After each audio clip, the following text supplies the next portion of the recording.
No, you.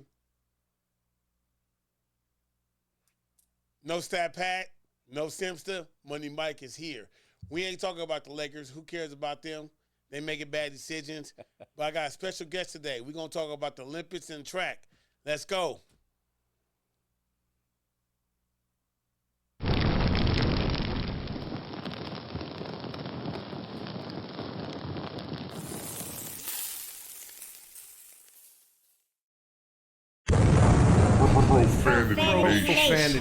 Profanity Nation. Yeah, it's the new era of man for some old school fans with a new school brand. We got money on the mic with the plan in hand. And Stat Pat to his left, they go hand in hand. And to the right, we got Simster, he putting it down. It's the Profanity Nation, we running the town. Yeah, It's the Profanity Nation. Profanity Nation. Welcome to the show, hey, Profanity Nation. We don't stop. This is how we do it. Hey, I got a special guest with me in the house. I got a 10-time CIF state championship for California, Mr. David Washington. He's a track connoisseur, knows everything about the Olympics that's going on, and I brought him on because I wouldn't know the ins and outs of what I'm seeing in these trials. So, David, thanks a lot for having us. I appreciate being here. My Man, pleasure. hey, I'm excited, man, because me and you actually trained, we met because my daughter I felt needed some expertise and helps, and I brought her to you, and you've been doing a great job in training her. She's dropped her times and everything, so I appreciate you for no problem. My pleasure. helping her out. Right. I think with you, we gonna be in the Olympics in 2028. What do you think? That's the goal. That's Yeah, the goal. cool. Hey, Anything is possible. yeah, let's do it. Hey, so I gotta ask you this one question, man. I saw something on the Olympic trials, and I gotta bust out with this first and foremost. First question, I'm man. listening. All right. What the hell was Lolo Jones doing at the trials? I'm going to tell you. Because Okay. All right. So if you know anything about Lolo, right? Lolo's always wanted a medal. Went to a couple of Olympics. Right there in the finals, hit hurdle number 8. Didn't make it. A couple of times, right? yeah, So she decided, I'm going to take a route, and I'm going to go to bobsledding. right. Had a little stint with bobsledding, which was good. Which Yeah. was cool for her, Yeah, And at the end of that career, it's like anything else, political. yeah, So at the end of the bobsledding career, it was kind of like, okay, haven't quite achieved what we want to achieve, so we're going to bring in some new faces. So Lolo's thing now is she's 41. right. She's over 40. I'm like, what are we doing? What are we doing is that she's taking advantage of, and this is my opinion, Okay, she's taking advantage of Instagram okay, and social media. okay. And she's like, look, all these youngsters are out here getting NIL deals, which wasn't around when she was in college. Right. She's looking at how can I still capitalize while I'm in shape enough to do what I can do. So she's looking at the other end of the spectrum, the longevity, which I'm not mad at her for that. So she had no intention. She didn't think that she was She going knew to she win. wasn't going to make it. Yeah, because see, look, here's the thing about Lolo. Like Lolo's very pretty, She is. and I've seen her, and but she to me like who was that? Who was that tennis player that everybody thought was beautiful but never won anything, and kept marketing. I kind of feel that. I can't think of her name. Not Sarah Cole. Not Sharapova. No. Oh my gosh! I know who you're referring to. You guys know who I'm talking about. But yeah, I feel that about Lolo. Like She is. she's always been in your face, Right. and you're like Lolo, and then she just But- never performed, never got the gold, and then she went to bobsledding, and then that was the hype, and then she didn't get nothing over there. So I was like, so when they said the hurlers, and I'm looking at. I'm looking at the favorites, the Jasmine Jones, Right. and Crocker, right? And I'm looking like Lolo Jones. What is Lolo think she's was going to looking do? at the back end of her career, knowing that I'm not as fast as I used to be. I still have my looks, but there's a whole market out there. If you look at the wellness industry, Mm-hmm. everything now is going to be going towards how can I stay young? How can I stay alive? How can I keep doing what I do? So I'm sure people walk up to Lolo and say, hey, I know how old you are, but you look great. How do you do it? So the best platform is what she's always done, is get back on the track, get the cameras on it for one last time, nationwide, and show I'm not as fast as I used to be, but I can still do this because I take this or I use that. And a good marketing person is going to say, hey, there's a whole market out there that wants to be like Lolo. So what is Lolo doing? I'm not mad at it. So this is her version of reinventing herself. It is, definitely. Okay, cool. Definitely. Well, I could rock with that. As long as she understood that she had no chance. She had no chance to go to. I mean, and realistically, if you read what she was going through prior to, she'd already blown the hamstring. Right. She was just holding on, hoping that it didn't re-injure itself. So she knew she wasn't going to do anything, but hats off to her. I mean, she looked bad. I mean, Hats off she to you, was. Lolo. I mean, everybody took off, and she was still back there. Everybody was on the third hurdle, and she was halfway to the second. And I was like, oh, Lolo, what are you doing? Yeah. She could have prepped a little bit better, but hey. But now I'm like, why she choose hurdle? Okay. She could have ran the straight. Like No. Because you got to qualify first, right? She had to fast some time to qualify. Her thing, what worked well in her favor, but the reason why you're asking the question is that because so many people scratched, everybody in the prelims got through. Now, if that had been a straight up race, she wouldn't have got out the prelims. Right. But she at least got through the prelims, got to the semis, so she got a little more airtime. So that's why we're talking about it right now. Okay, yeah, maybe that's what it is because what was her Nia? Is it Nia that didn't take it? Everybody thought she got hurt, and then she was like, "Nah, I didn't. My warm up wasn't good. When my warm up was good, so." But here's now. This is my opinion again. Yeah. I think that backfired on her. She said the warm up wasn't great, so she kind of, did a little thing through the prelims, right? Yeah.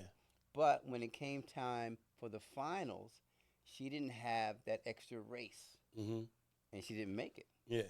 She wasn't one of the top three. Yeah. So did that little stint help her or hurt her? Now the other girls, when we interviewed, were like, "I'm here to race.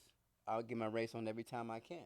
I'm gonna get this in my system, get everything oiled and lubed up." Nia didn't do that. So did it backfire? I don't know. Yeah. Well, apparently, is she on the team? No, she's not. Must have backfired then. Like if your strategy, if that's your strategy, is to get on there. Think about man, it was a lot of great things during the Olympic trials and I'm a casual fan. I obviously have gotten into track because my daughter, right? She runs track, so I'm learning a lot of different. You taught me a whole lot of different terms and all this stuff, and I'm big. I didn't know track meets were like all day. Cause my thing was like, hey, you got the 100, so hey, chronological order, you're gonna run the 200 next. No. Let's run the 400. Right. Like what are we doing? Like why? If the 4x1 is the first race, the 4x4 should be the second. Well, everything in track, especially at the high school level, is designed to run it in groups and to keep people healthy.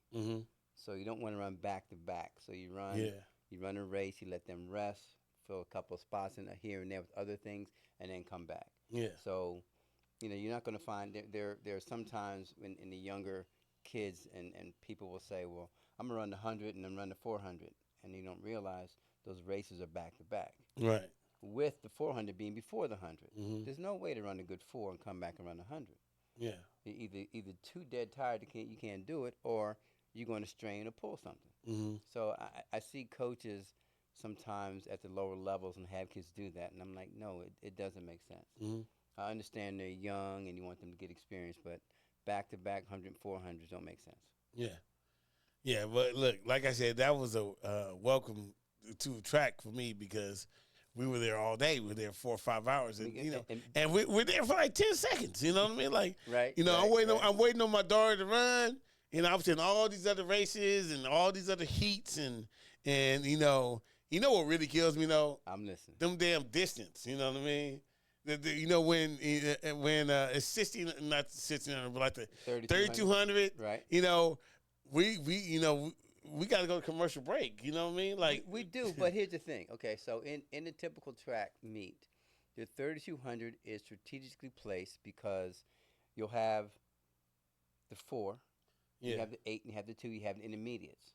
Now, if you're a track coach and you're a sprint coach, the majority of your 4x4 is going to come from that group. Mm-hmm. So you give them a break. You run the 3200, let them rest, let them recover, get a little something to drink, a little something to eat, give them 45 minutes, then they come back in the 4x4.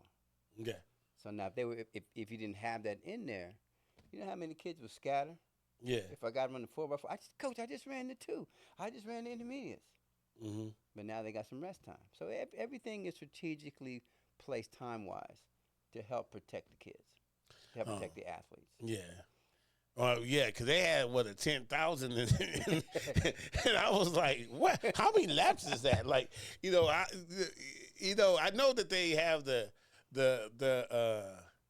bell, you know what I mean, for the final lap. But, I mean, I wonder, like, how often they lose count on how many laps they run. It happens. Yeah. And there have been some races where the person ringing the bell was off. Oh. There have been some times when people who thought they heard the bell didn't hear the bell. No. And they were off. And you have people who sprint that last lap and they're like, I'm done. And it's like, no, we got one more lap. And it's like, what? That's horrible. It is. I'll tell you a funny story, man. I'm cool with one of the dads, track dads, but his daughter she's a distance runner, right?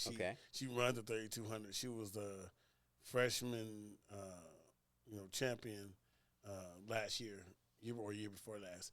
But it was funny because me and him were just, we were just talking about stuff, and then she came up and was telling us, she was like, yeah, I saw my friend, and we were just talking about, this and that, and oh yeah, I raced against you before. I mean, she was talking about how there was ever full conversation, like she was, and then the friend's coach, her coach was real animated. She was like, oh, I just love your coach because he's really animated. She was like, yeah, isn't he great? And then she says, all right, well, I gotta go now, and then she went and started kicking, and then was off on her own, and I thought that was crazy because my thought was this: if you're having a full-blown conversation, right, with one of your opponents, and you're running, in this 3200, I feel that she's not running fast enough. Like, how are you able to have a conversation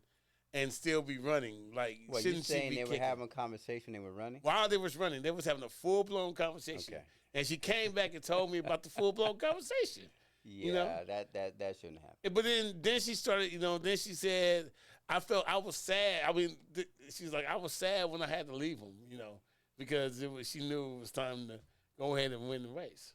And then she just went and took off. Well, the 3200 does allow you a little bit of latitude to do that. Yeah. Not a whole lot, but I wouldn't do it. Yeah.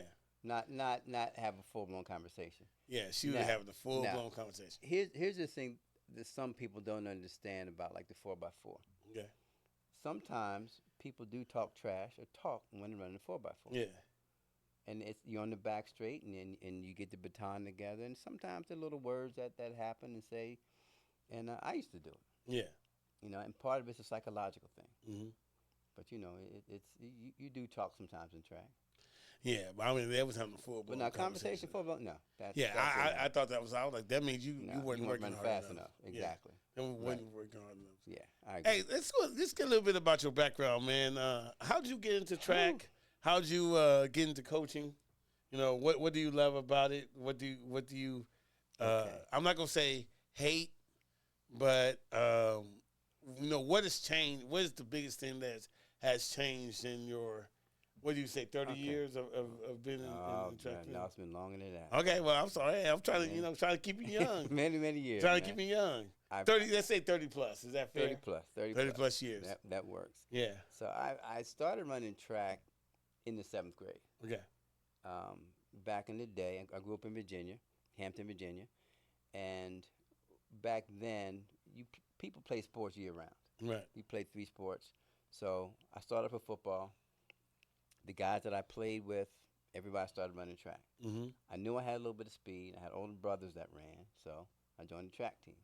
And back then, middle school was 7th, 8th, and 9th. Yeah. So, ran middle school. Got to high school, and I was a hurdler. Okay. I didn't want to be, but I had two brothers that were hurdlers.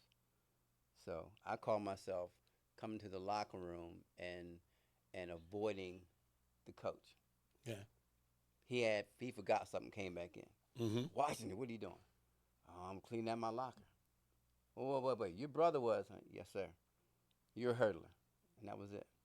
Yeah. And I was fortunate enough to have good teammates, and I had a great coach. And he told me when I was a junior, he said, look, if you do whatever I ask you to do this year and train the way I want you to train, by the time you're a senior, I'll have you being one of the best in the state.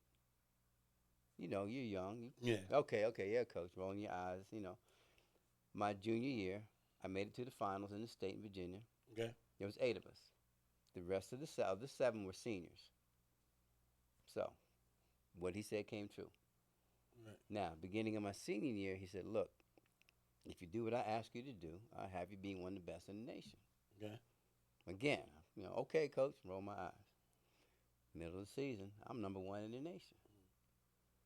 So, you know, it was a matter of belief. My coach believing in me believing in and following his directions, what he wanted me to do. And I had great teammates. One of my teammates who, when I have my show, which I'll have later on, will be coming on. He still holds a freshman record at UCLA for the 100. He was my running mate, my teammate. Okay. So that's where it came from. Went to school in Virginia, VMI, Virginia Military Institute. That's a whole nother story for a whole nother day. Yeah. But I've always been around love track. Track was my escape. Track was my, if things are bugging me, things are on my head, I could go to the track and release them.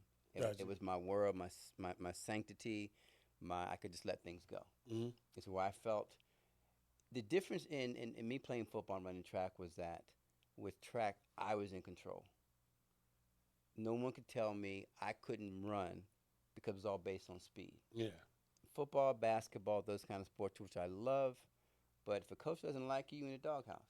Not much you can do about it. Right. He sits you on the bench. You can't come off the bench. But with track, either you're fast or you're not. Right. And the coach isn't going to bench you. Mm-hmm. You know, he's not going to put you not on the relay. What you going to do? So, you know, that's. Yeah, I feel that. That's funny thing you say that because, like, my daughter, you know, she plays soccer for years. Like, ever since she was, like, 7 years old, she played soccer, and she was on good teams. And then she was on bad teams. And she doesn't like to lose, right? Who does?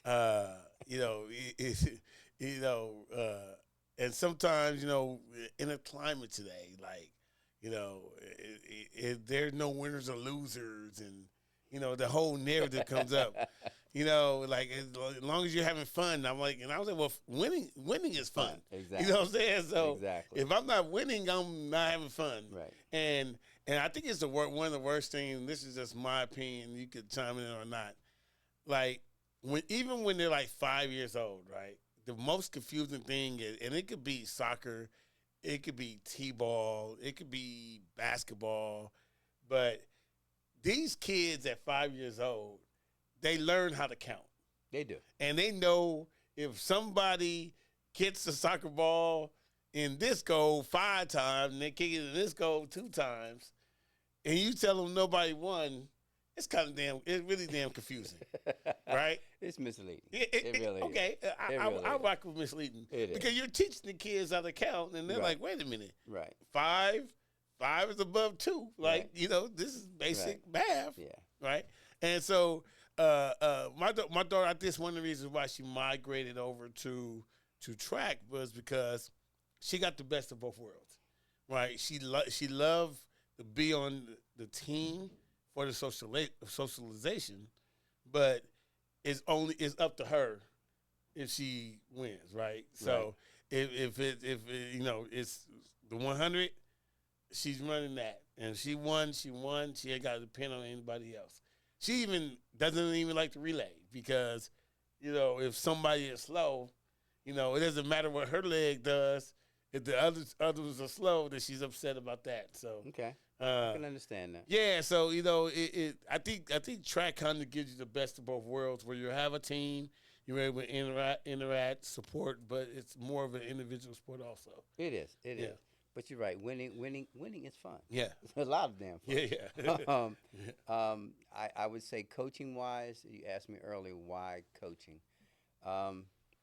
Two reasons. Okay. One, it gave me an opportunity to give back all the things I learned running, and I became a technician. Yeah. As a hurdler, I wasn't the tallest hurdler, so I had to make up for height, not only in speed but technique. So I started, I would probably say in college, really understanding and studying how the body works, the mechanics of running, the mechanics of hurdling, the mechanics of sprinting, how to get the most out of how to get a hundredth of a second better with little things. And that just became part of my first client was me. I worked on myself, Right. and it worked. And as I got older and really got into coaching, I started really understanding the little nuances of what a body can do to how to make it faster. So the big question is, people will say, well, can you make my kid fast? And my answer to that is, I can make your child faster. Now, can I make him or her a top sprinter? That's the question where they start. No, if someone comes to me and they run a 12 flat, can I make him into a 10 flat 100-meter sprinter? Probably not. Okay. Unless they have some tremendous growth spurt. Right.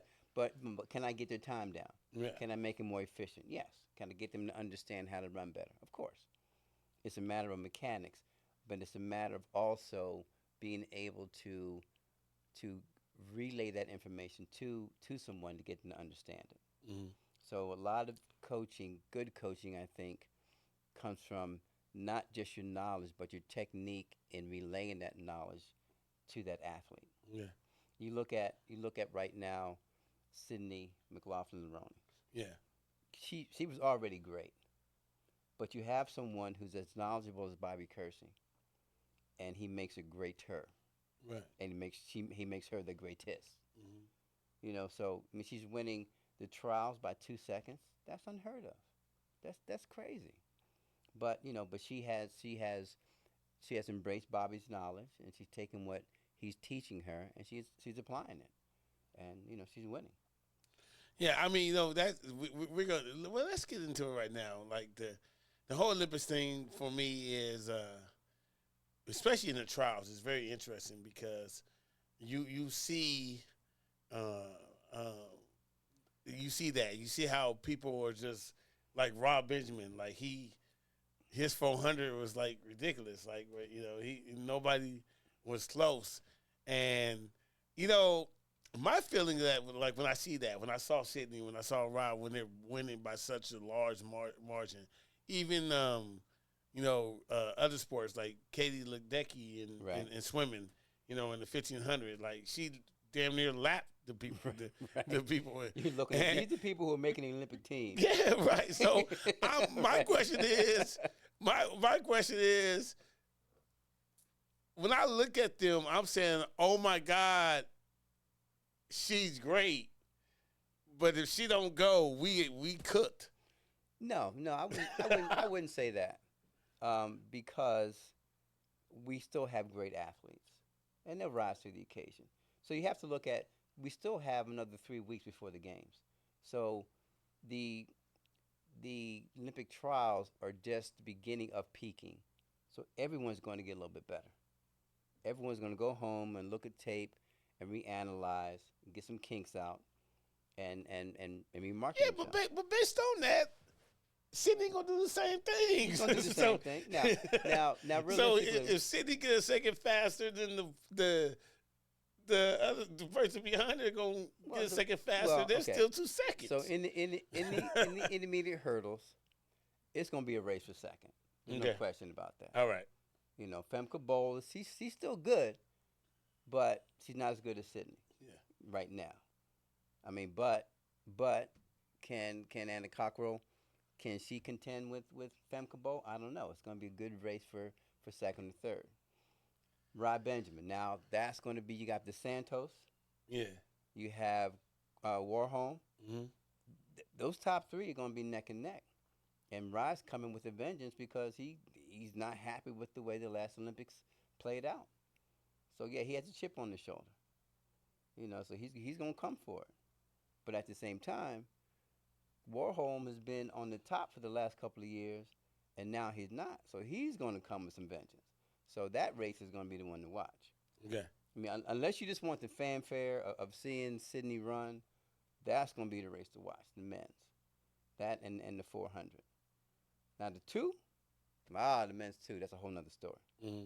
Because you have who I think is going to be a sleeper, and Otto Bolden said this, Kenny Derrick.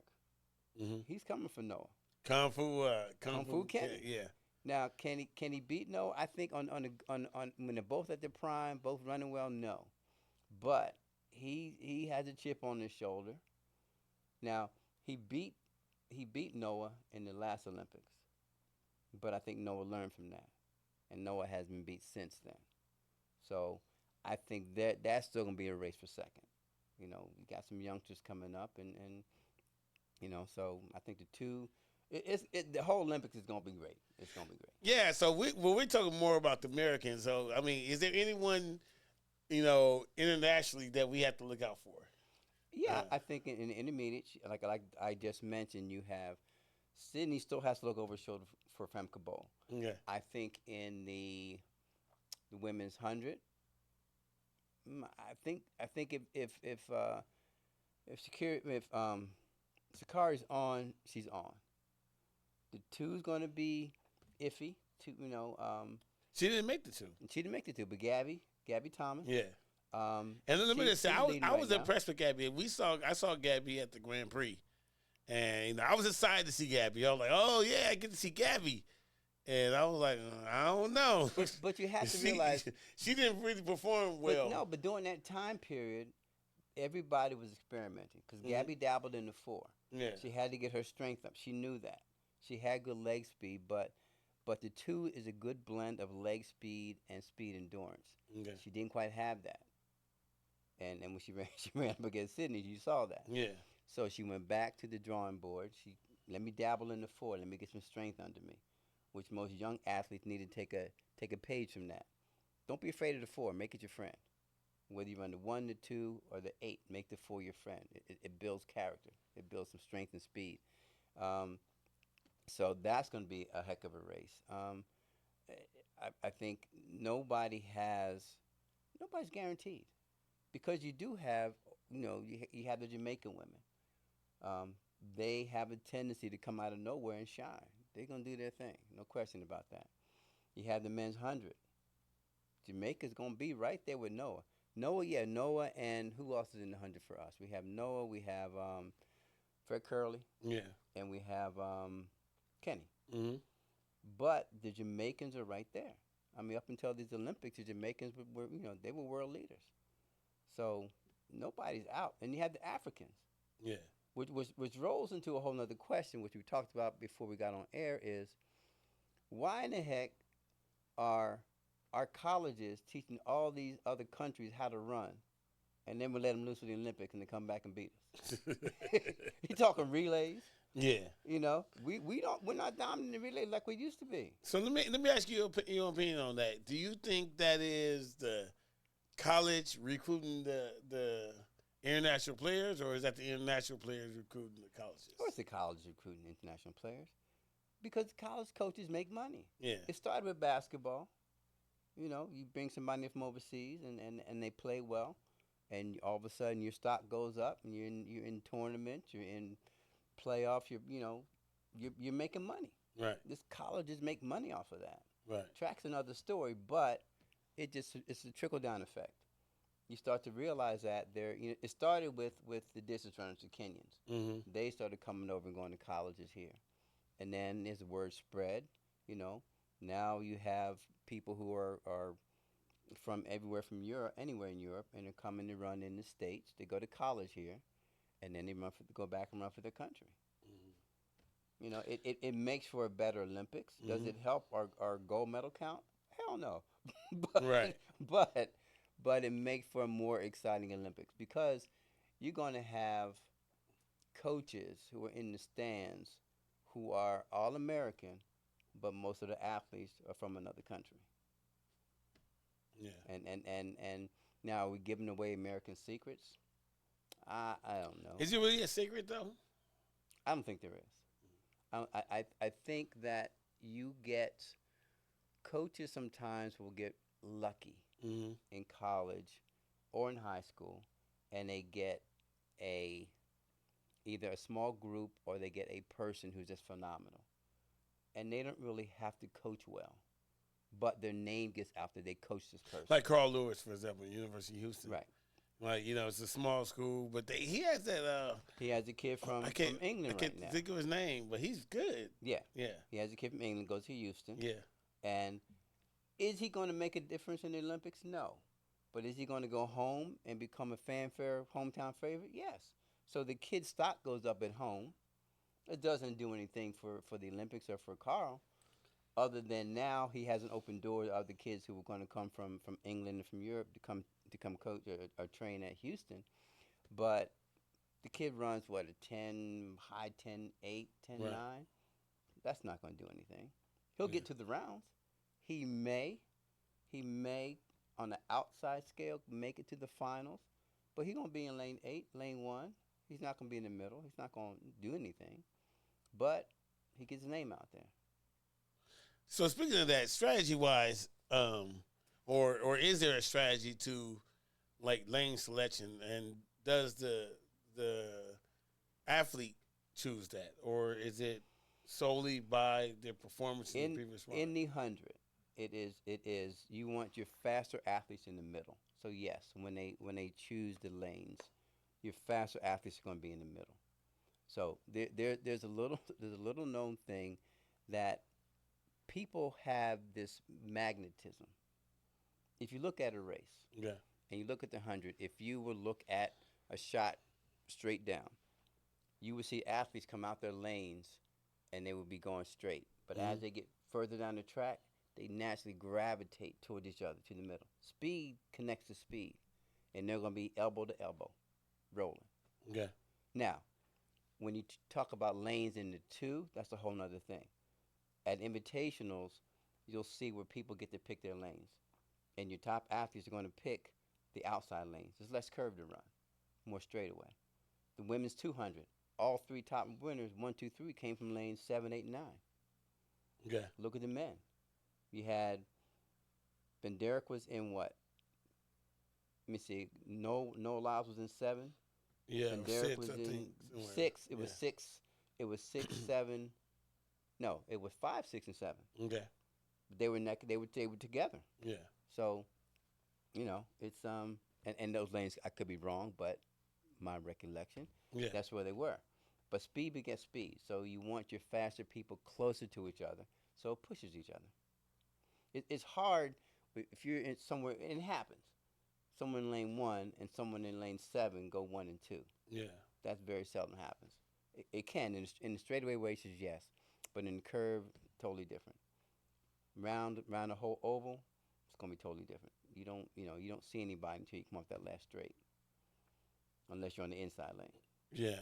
Yeah. So I mean, it's interesting the science behind track, and that's one thing that I've really been learning about, like the small little intricacies and that do people go, how the start and the finish. So lean. here's how I approach it.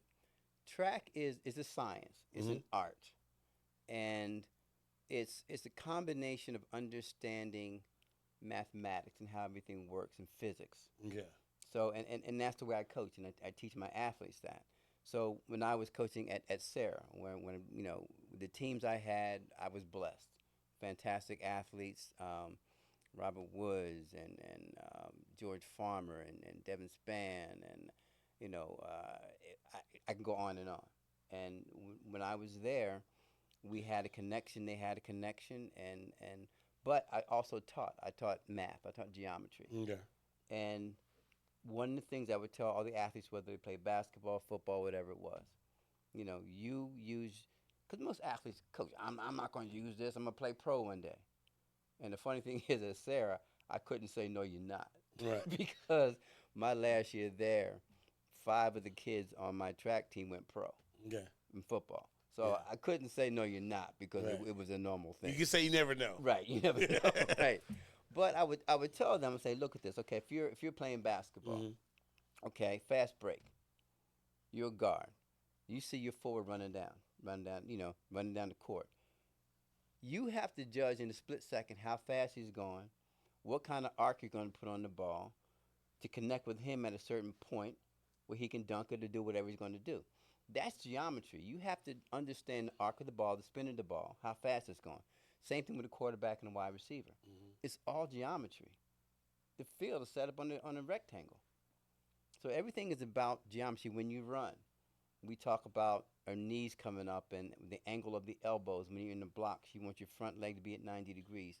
Everything is about degrees and understanding geometry and math.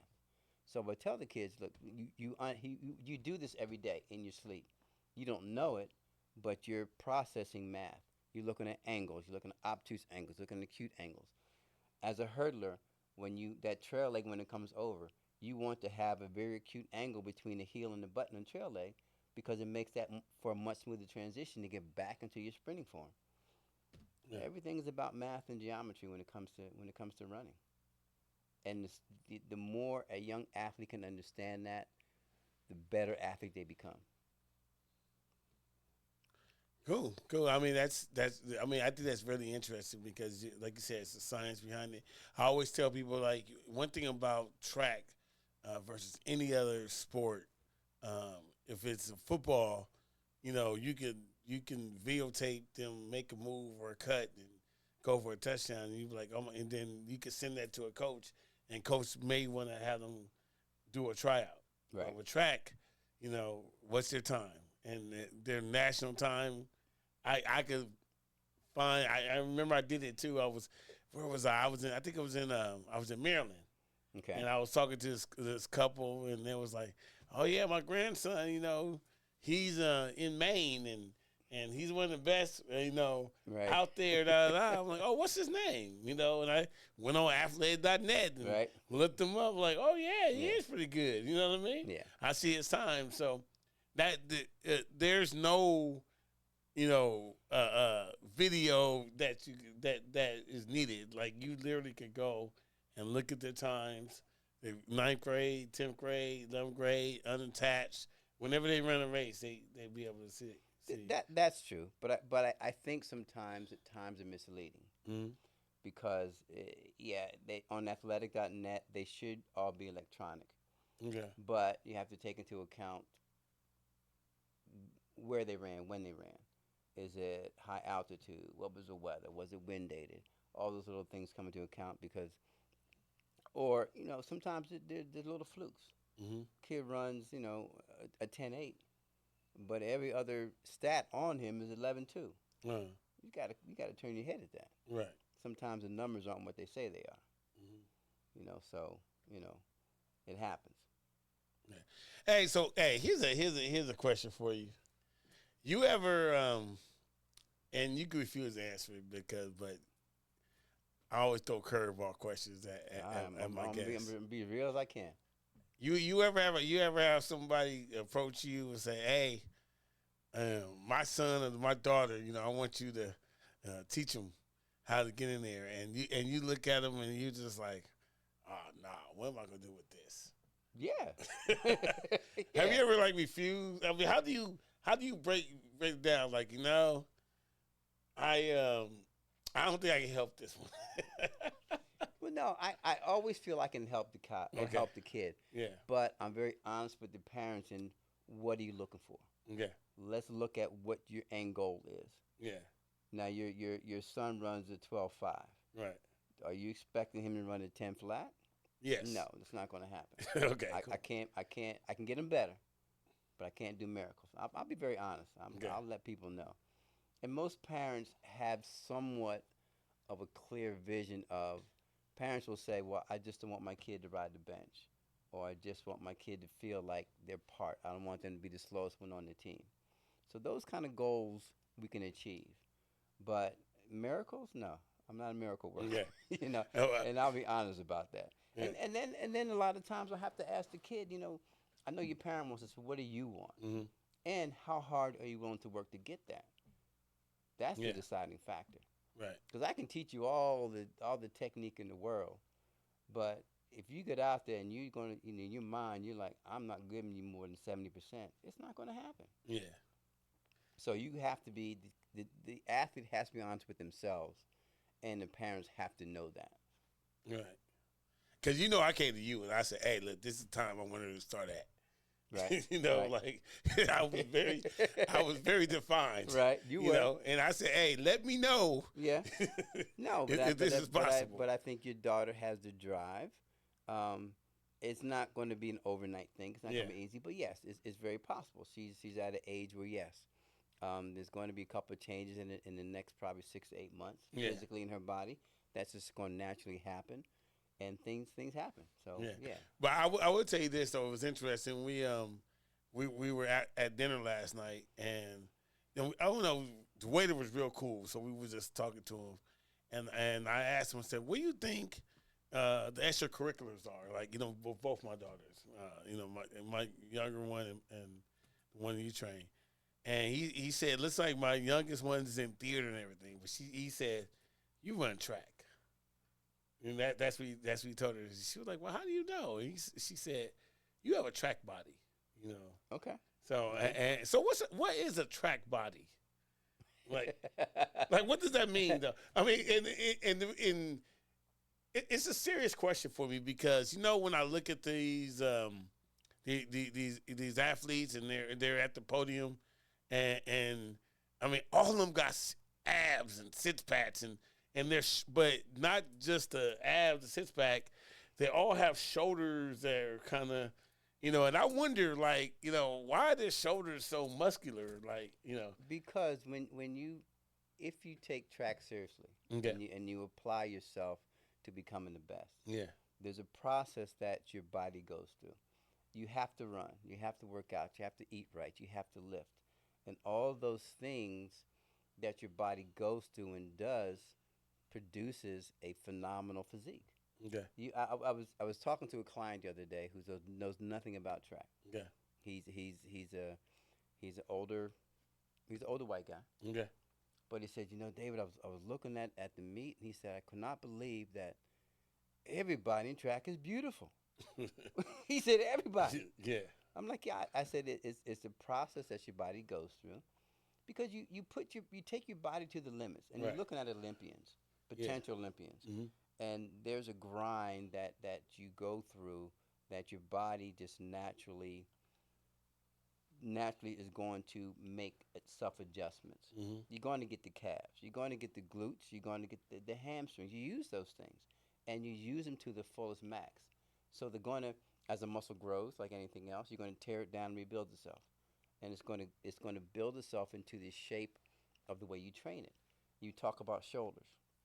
One of the big things that I teach with the athletes is that a lot of their running power comes from the shoulders. So the stronger your deltoids are, that transfers down to your legs. You use your shoulders a lot when you run. Most coaches will say, arms, go to your arms, but they don't go into the specifics of use the shoulder joint muscles, not because you can do this all day with your arms and not get anywhere. But you want to run from the proper mechanics. And the best do that. I have one more question. We got to wrap it up. We've been talking a long time. I'm enjoying this, man. I am too. Let's talk about Quincy. Quincy Wilson. Quincy Wilson. So, is it safe to say that he's going to be, one of the top athletes to watch in 2028? First question. It's safe to say that he potentially could be. He's young. You never know what's going to happen. Kids get burnt out. Things happen. Kids get maxed at a certain age. I mean, I'm honestly, if you ask someone who was the last, what record he break? The U20, Yeah, U20. Yeah, whose record did he break? don't know. You don't know because the kid fills it out. Right. So yeah, you have kids that are phenoms at a young age, but if not nurtured the right way, things happen. They may or may not make it to the next level. I'm hoping that he does. Now, talking about Quincy, I have been on the fence of whether or not. Now, I take that back. I think that they should have let the kid go, which they are, to the Olympics, to the games. Now, because he placed sixth Yeah. in the 400, there's a good chance that he's in that 4x4 pool, Right. which means that he's able to run the prelims and maybe not run the finals, leave the finals for the big boys. Mm-hmm. But as a coach, I wouldn't do that. With the record that the U.S. has for relays, I would not put that pressure on a 16-year-old kid, even in the prelims. Because if you look at, the U.S. team didn't automatically qualify for the 4x4 in the Olympics. We had to go through a couple of meets. There was a meet where one of our athletes. So back in the day, if you were 4 teams lined up, Right. let's say America, Britain, China, and Spain. Say America was in the third place. Okay, Mm-hmm. going when second leg came around, but that person moved up to first place. So as you line up, the American's going to be in the third slot. It used to be you could automatically just kind of move yourself up to lane 1 to get the baton. Mm-hmm. But now the officials physically have to move you. And if they don't, you got to stay where you are. So a couple of meets before our trials, one of our young athletes, I think it might have been at the World Relays, he got excited. He decided, I'm moving up into lane 1. We got DQ'd. Mm. But that was a rookie mistake. Right. He didn't know. Maybe the coaches didn't tell him. But as a 16-year-old, are you going to know all of the nuances of what you should do? You got thousands, millions of people looking at you from TV and in the stands, people yelling. You have grown men who are going to be jostling and pushing you around. I would not put that on a 16-year-old kid. If something were to happen and he got DQ'd, that kid has to live with that. That's not right to the kid. I would not do that. You're the reason why we lost the gold medal. Exactly. I would not. I would say yes. But is he good enough to be there? Fast enough, yes. Fast enough, yes. So is there a difference between fast enough and good enough? It is, because good enough means you have to know how to strategically place yourself and position yourself in certain races. Do I get excited because I'm out in front, I'm second leg, and my teammate brought it into me first? I'm getting the hell out of Dodge. But now I'm at the 300-meter mark. I ran my ass off, but I hit the wall, and I'm getting caught because I didn't strategically understand and mentally understand how to deal with this. I haven't been in the big races before. I've been running against high school kids. I'm gonna catch you at the 50 at the the 200. Yeah, he was chasing down everybody. Yeah, but when you talking about grown men, and then you talking about going rounds and rounds, no, I would not do that to him. I wouldn't do it to the U.S. team. If you were forced to put him in the relay, which first leg? You first leg. Minimizing mistakes. He's used to coming out the blocks. He's used to running a 400. It's the pure 400. Let him run first leg. All he has to do is hand off. He doesn't have to worry about jostling anybody, getting the baton, handing the baton off, somebody knocking the baton out of his hand on and the if he messes up, you have 3 more legs to catch up. Right, and he's out in lane. He's in the lane by himself. No one can hit your baton. No one can knock it out your hand. Put him on first leg. Let it roll. Yeah. You got, like you said, you got 3 other people who can make up for the difference. Right. So if Quincy mess up, we got a chance to make up. Yeah. Got you. Now the chances of him false starting, I don't know. but I would put him on first leg. If that is the worst. If I was forced. That is the worst. I saw it was a trap meet for the champion of the league champion. Okay. Championship. And our school was there, and they freaking false started. That's the and worst. it was That is the worst. like so they didn't even have a chance to run. Right. You know. Then I mean, one time is they need to give everybody at least one time. I feel. It used to be like that. Then people will false start on purpose or whatever. Yeah. Or? So back in the day, here's how we were coached. Yeah. Everybody who's in the blocks has 2 chances to go. You got a false start, and then the next time you're out. So the way coaches would teach you was, once the starter says set, you count to yourself 1001, 1002, and you go.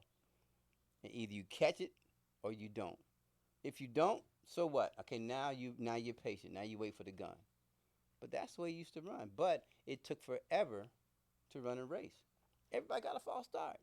So you could potentially have 8 false starts. And then the 9th one, somebody's gone. Right. And okay, dude over there runs a 10-2. He false started. He got to stay in the blocks. I'm going to get him. I'm going. I'm going to get the jump on him. And hopefully I don't get caught. Yeah. And that's the way you were taught. And now they eliminated all of that, and you get one false start, and you're gone. That's good enough. That's good. And you have now the electronic pedals that is pressure tempered, so they know that whatever studies they did, you can't be but so fast. The human reaction time from their studies, so that you can't beat the clock. So that's crazy. Hey, man, we've been talking for almost an hour, man. We gotta get out of here. But it was great having you on the show, man. Look, I love talking to you about track and the intricacies and the Olympics. It's really fascinating. The world is going to be watching to see what happens. There's a lot of buzz on there. Oh man, I didn't even get to ask you about Michael Johnson's. I love it. Real quick. What do you think that? I love. How is that? How much do you think that will revolutionize? Grand Slam is Michael Johnson's new idea for track, and you take the best of the best, kind of like playing one-on-one basketball, right? And you take the best of the best, and you sign up, and you guaranteed X number of dollars. Yeah. But he's only taking the best of the best. Sydney's already signed. I think Rob Benjamin is signed. Yeah. Okay. No. Not it was a distance runner. I forgot who it was, but Sydney was the first person to sign. Okay. Sydney McLaughlin-Leroney. But it's a way for track athletes to get notoriety, to make money, to bring some awareness to the sport around the world, to the U.S. Noah said it. We have the best athletes in the world on the track, but the only time you hear their name is during the Olympic year. Right. Other than that, they're not household names. And I think track. Michael Johnson's doing with Grand Slam. Mm-hmm. Gabby Thomas and Serena's husband, they have a company called 776. Yeah. And they're going to do it they're starting a women's league. So the women need to be propped up. Mm-hmm. They're always at the bottom of the barrel, especially black women. Yeah. You have black athletes who aren't making the money they deserve.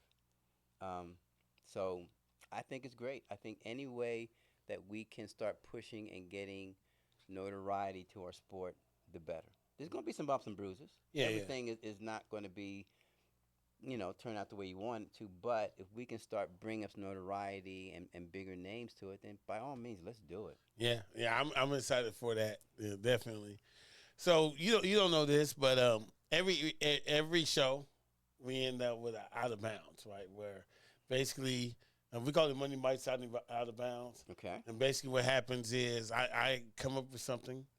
I have an idea. Should I be scared? And no, I come up with something, and you have to say if I'm inbounds or out of bounds. Right? Okay. So if you're inbounds or out of bounds. Okay. So that's it. So this is all your opinion. Nothing to be scared about. Okay. Now I truly feel this way, and I always expect everybody to agree with me. I.e., say I'm inbounds. So you just want to go ahead say I'm inbounds right now? Go ahead and say Money Mike, you inbounds. I got to hear it, Money Mike. I got to hear it. All right, so look, there was something I saw, man. We was talking about these long races, and we saw this 10K race, right? And what's her name? Winnie Kaladi, won the 10K. Okay. So 10K, like we told everybody, is 25 laps around the track. Yeah. And Winnie Kaladi, she won it. So I'm watching this race, past all the commercials. I mean, they were showing commercials. They were showing high jumps, long jumps. And they come back to the race, right? They were shot put. All this other stuff was going on while they were running this 10. It was a 15-minute race, man. 15-minute race, and I just think that's actually completely ridiculous. But the bell rang and they're coming, and the three young ladies are running, and they're going to the finish line, and they're passing up people, right? Which means that they're lapping, right? They're lapping other people, right? Right. So my first thought was, man, if I know I ain't going to the Olympics and I'm about to get a lap, I just need to stop, so that way I don't get seen lapped by the people that's about to win the race. So am I out of bounds to say, you know what? If I'm about to get lapped, I should just go ahead and bow out because I wasn't gonna win anyway. Okay, you're out of bounds. Oh, but with that being said, there used to be, if you got lapped, they take you off the track. Okay, well they didn't do that. They didn't do that. They need to do that. Well. Because I'm looking at, I know you guys are going to, this is the Olympic finals. You guys have a chance to go to the Olympics, but I said 15 laps, it's 25 laps. About 20 laps in, you ain't going to make it to the Olympics. Yeah, so, but it's so, I'm not going to act like I pulled a hamstring or something, man. Why am I? If I'm not gonna make it, why am I keep on? Because at some point in your life, you may have a child and become a grandparent, right? And you can say, "I was at the Olympic trials. I didn't win." But you was. Show me at the starting line. Yeah, and you don't have to analyze the whole race. You don't have to say I got lapped. You can say I was there. I was. My grandfather was. But can I still say that even if I pulled out at the 20th lap? When they're on the 21st? No, because then you have a did not finish, a DNF. Oh. You don't have a DNF. Oh, so you don't want a DNF? You don't want a DNF. Oh, okay. No. So I'm out of bounds on that? Out of bounds. Oh, man. Okay. Hey, well. And then we are now in a world of where people's mental health is important. So you don't want to snag them off the track. Isn't that depressing, though? Isn't that depressing? No, because you know your times. You know where you are. And anything can happen. Anything can happen. Okay. Listen, time is over. But look, literally, if you think about this, these people getting lapped. The cameras are on to the people that are celebrating and hugging, and if they're getting lapped, the people that's going to Olympics, they walking over to the Eiffel Tower and signing their name. I agree. Why? But okay. So here's another scenario similar to that. So you're an athlete. Yeah. And say you're running the 4. Yeah. You pull a hammy on the back straight at the 180, 200 meter mark. Yeah. Are you gonna finish the race? You know you're not gonna win. Are you gonna hobble around and finish it? To say I finished. I was there. I can appreciate. Or are you gonna step off the track? But okay, But on the 4, I'm probably gonna try to finish. I ain't gonna do an 8 though. If it's an 8, I gotta go hold another. I gotta go 600. Okay, but look at the thing move. Okay. Yeah. She in the first 200. Yeah.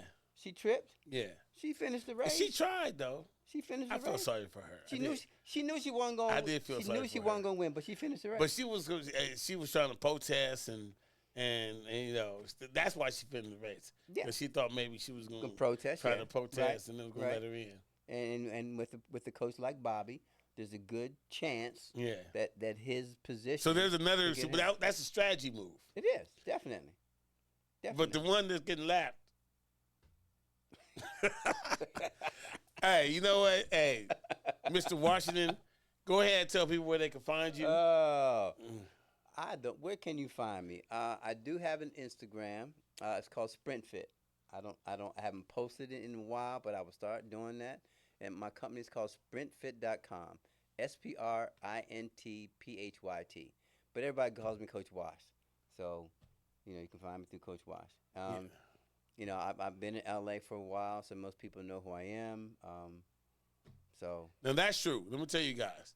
Tell you what's funny about this. Like when we he was recommended to us from another dad, and we started showing some people workouts. They were like, "Is that Coach Ross? Oh yeah, he's great."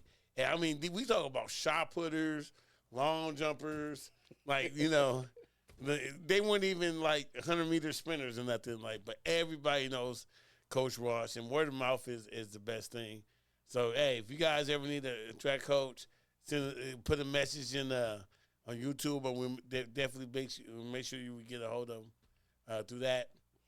Sprint Fit. And because of money, Mike, I'm going to start my own podcast. Sprint Fit's going to have its own podcast. Yeah. Now the name is up in the air. Mike wants me to go, or has suggested, On Your Mark with David Washington. Yeah. That might be a good one to go with. Let Mike know. Yeah.